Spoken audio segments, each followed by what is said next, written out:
When we are doing our planning or information gathering for a wireless design process, we need to document the following design requirements before stepping out and doing anything. Before we do anything, we need this information. So I want you to go ahead and come up with a list for me of all the design requirements you think we would need to move forward in a wireless LAN design.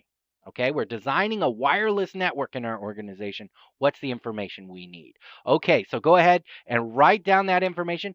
Pause the video here. And when you unpause, we will go through the answers. All right, first off, we need business or industry specific information. So, what are we doing in this industry? We need to understand any regulatory requirements that we need.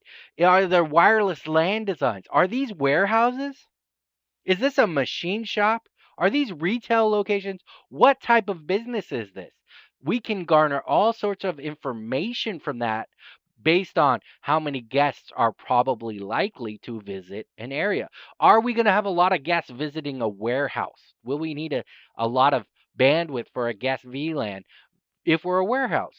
Well, definitely not as much as if we were a retail business. That's why this is very important information. So we need that industry specific or business information.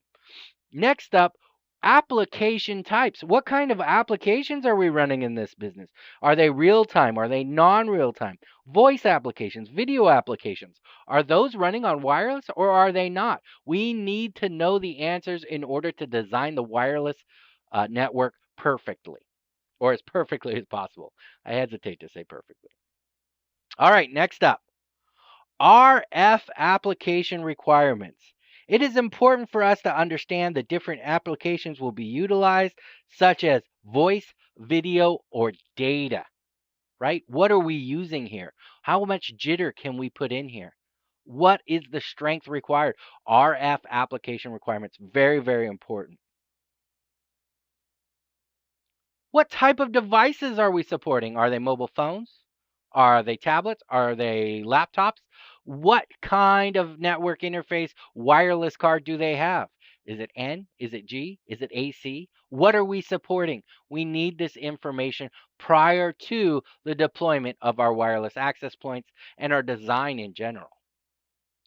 The number of client devices. Now, this is exceptionally important. I've seen this in the real world go wrong. I've seen them put a wireless access point in the middle of 4 classes in a school. Now, each one of those classrooms support up to 30 children. If you give every child a laptop, that is 120 students per one access point. That does not work. That is way more than is supported by most wireless access points, by all wireless access points, really. So you have to understand the number of client devices and their general location in order to understand how things are going. Which brings me to the next point. Floor plan of the site. We have to understand where the users are, where the clients are. So we need this information prior to any type of deployment. This is just to get the ball rolling, folks, just to put a plan to motion. Facility specific information. Is it metal? Are the shelves metal? Is there a concrete wall? Is there an elevator in the middle of the floor? The floor that we occupy, is there an elevator in the middle there? We really need facility specific information in order to determine how far that wireless signal is going to go and what we should be aware of. And last but not least, the types of APs that may be deployed. What can we afford? What's our budget? Can we afford the latest and greatest APs, or are we looking a little lower down the cost rung? So we have to be aware of all these things before we ever set forth into the design process, right? Well, this is the beginning of the design process, but before we put pen to paper actually designing something, we need all this information.